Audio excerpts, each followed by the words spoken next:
Hello guys, so in this video we will try to remove that extra table which was generated by Hibernate.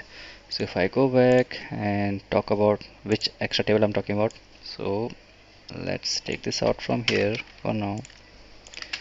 Okay, so we have this table. Oh, what was that?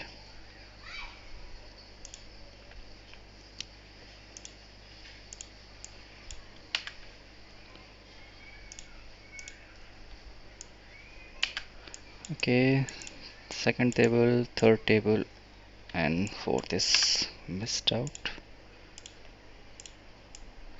So let's have this copy, paste. So this is a fourth table.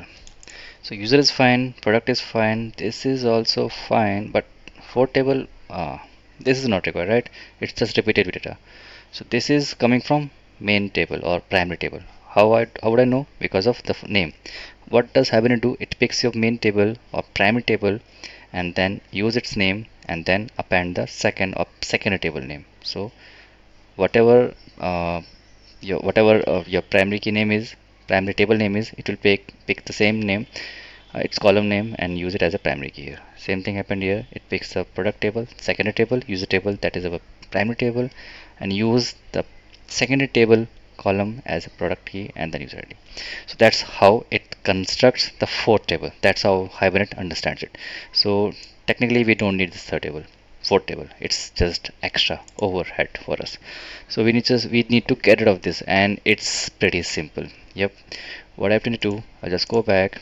This time I won't do any change here. This is fine. It's perfect on user class because this table is generating user table, product table, and third table from here, right?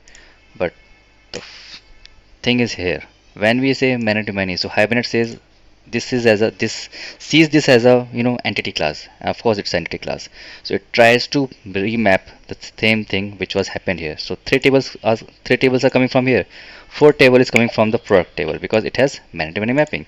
So what we need to do, we have to tell this in advance that hey, don't create that fourth table, this table is already mapped or created by someone else.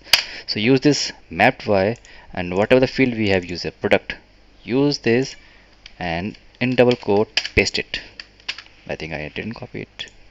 Copy and paste. Yep, done. So what we just did, we are telling in advance that hey Hibernate, don't create the fourth table. That table you are going to create, it's just a duplicate data which is already taken care by the primary table. So we're just restricting it here by saying this many to many, don't create that fourth table, it is already mapped by this product, and this product is right here. Yep. So to test it, let's close all, remove all tables, because again it will do from the scratch. We're just efficiently writing our code, learning the best practices. Okay, so coding is done. Let's terminate everything from here, remove. Okay, fresh start. We have our code ready, run as application. So if everything was fine, we should see only 3 create tables, and yeah, we can see product table, user table, and the third table is here. So we are, like in a successful case, we just get rid of the fourth table here. So user, great, product, great, and the user product table. There's no product table, user table like it was earlier. So yep, we just remove that extra table, that overhead, which is not required at all. So what we just did, we just use these two words. Yep, you just need to know where, and it will work. So that's it for this video. In next video we will try to customize this auto gender table. Right now we have the third table, which looks odd name wise, and plus column wise it's fine, but again if you want you can rename the column names. That I will definitely do. So we are kind of repeat the same code we have done in previous videos, that one to many mapping. So that's it for now. Let's meet in next video. Bye bye.